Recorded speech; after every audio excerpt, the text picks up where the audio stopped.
دوای مەڕۆی سێشەممە سیمانگی ئاوریلی 2009 زاینی ڕێکەوتی دەیگوڵانی 1398 تاوی لە بارگای ناوەندی کۆمەڵە بە ئامادەبوونی کۆمەڵێک لە نوێنەری حیزب و ڕێکخراوە سیاسیەکان، ئەندامانی سەرکردایەتی کۆمەڵە، کادر و پێشمەرگە و ئەندامانی کۆمەڵە و کۆمەڵێک لە دۆستان و دڵسۆزانی بزوتنەوەی کورد لە کوردستانی ئێران بەگشتی و بزوتنەوەی کرێکاری ڕێوڕسمی شکۆدار ڕاگررتنی 1 مەی ڕۆژی جیهانی هاوپشتی چینی کرێکار بەڕێوە چوو.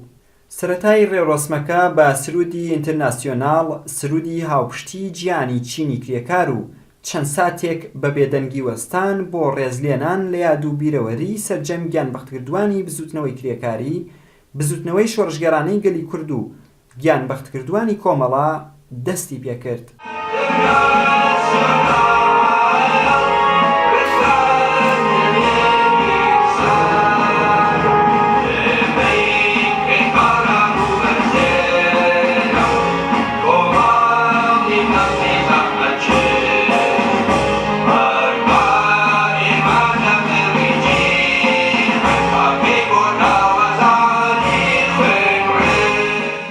دواتر هاوڕێ ئیدریس کلااودوزی ئەندامی کومیتەی ناوەندی کۆمەڵە پەیامی کۆمەڵەی شۆڕژگەڕی بە بۆنەی ڕۆژی 1 مەی ڕۆژی جیهانی هاوپشتی چینی کرێکار خوێندەوە. کۆماری ئیسلامی لە دابینکردنی پێداویستیە سەرەتاییەکان بۆ لێقەوماوانی سێڵاوەکانی ئەم ساڵ ئەگەری بڵاوبوونەوەی نەخۆشیە گوازراوەکانی بەهێزتر کردووە.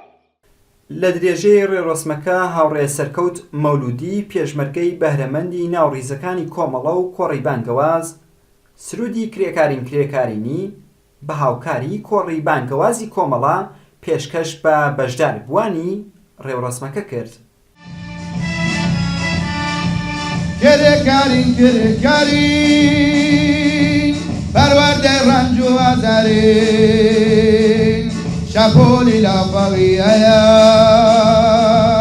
ئێمەی دەریای کوردۆشیکار شەپۆلی لاپەڕی ئەیە ئێمەی دەریای کوردۆشیکار جوزیاری ماسۆی هەوا ئەسۆی هەوا دوڕۆژەڵا جوزیاری ماسۆی هەوا ئەسۆی هەوا دوڕۆژەڵا. بەڕێز حەسەن شیخانی بە نوێنەرایەتی حیزبی دموکراتی کوردستان پەیامیە و حیزبەی بە بۆنەی بەشداریان لەو ڕێڕەسمە خوێندەوە. ڕخنە لە ئامرازگەرایی و سەرمایەتەوەری سەرمایەداری، هەوێنی بیری گرامشی و بیرمەندانی مەکتەبی فرانکفۆرت و هابێرماس و هەتا دوایی بوو. ئەم کارە فکریانە وێرای خەباتێکی عینی توانی ژیانی کرێکاران لە جیهانی پەرەسەندوو باشتر بکە بە چەشنێک کە ژیانیان لەگەڵ خۆناغەکانی سەرهەڵدان و سەرەتای سەرمایەداری پیشەسازیدا بەراورد ناکرێت. ڕێوڕەسمەکە بە خوێندنەوەی چەند بەرهەمێکی چالاکانی کۆمەڵە لە ناوخۆ درێژەی پێدرا. ناوی فواد بۆ هەمیشە گرەی خواردووە بە ناوی بەشمەینەتانی کوردستانەوە. ناوی ئازادی بۆ هەمیشە لکاوە بە شۆڕشی چەوساوانەوە. ناوی کرێکارە و بۆ هەمیشە لکاوە بە زەحمەت کێشان و دەنگی یەکسانی خوازانەوە. 1 مەیە و ئێمە هێشتا کە یەکەم دەنگی سەر شەقامین، یەکەم پلەی یەکسانی، یەکەم دەنگ بۆ هەڵبڕین، یەکەم هەنگاو بۆ بەرابەری ئێمە کرێکاری. دوو پێشمەرگەی بەهرەمەندی دیکەی کۆمەڵە بە ناوەکانی سعدی معزێز و شۆڕش ڕەزایی بە هاوکاری کۆڕی بانگەواز دوو سرودی کرێکاری کۆمەڵی زەحمەتکێشانین و بەری بەیانیان پێشکەش کرد. پشتیوانی جوتیارانی پێشمەرگەی کرێکارانی پشتیوانی جوتیارانی کۆمەڵی زەحمەتکێشانی کۆمەڵی زەحمەتکێشانی کۆمەڵی زەحمەتکێشانی کۆمەڵی زەحمەتکێشانی لەبەر بەیانی یەکی ئایارە بوو بەشەی پوری کۆمۆندا کراو تا کارگەرانی جیهان سەراسەر هەستێ و ڕامەڵێن نەکباتی یەکسەر بە یادی بەرزی کۆمۆنارەکان کە هەڵیان هێنا ئاڵای شۆڕشمان بەری بەیانە بەیانی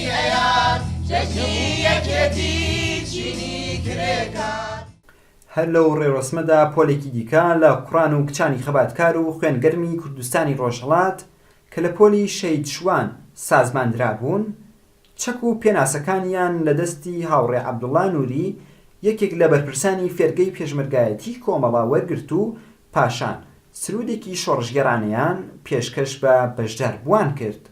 ئێمە ڕۆڵەی ئەرکوکار و کۆششین ئێمە ڕۆڵەی ئەرکوکار و کۆششین وا قوتابین و لە فێرگای شۆڕشین وا قوتابین و لە فێرگای شۆڕشین ئێمە ڕۆڵەی ئەرکوکار و کۆششین ئێمە ڕۆڵەی ئەرکوکار و کۆششین وا قوتابین و لە فێرگای شۆڕشین وا قوتابین و لە فێرگای شۆڕشین. بەشی دوومی ڕێڕۆسمەکەش تەرخان کرا بۆ پیرۆزبایی وتن بە هاوڕێیانی تازە پێشمەرگە و پەزیرایی لە میوانەکان. ڕێڕۆسمی ڕێزگرتن لە یەکیمەی ڕۆژی گیانی کرێکاران لە کەشێکی پڕ لە بایەخ بە بزوتنەوەی کرێکاری و بە بەڵێندان بۆ تۆکمەکردنی ڕیزی خەبات دژی چەوسانەوە کۆتایی پێهات.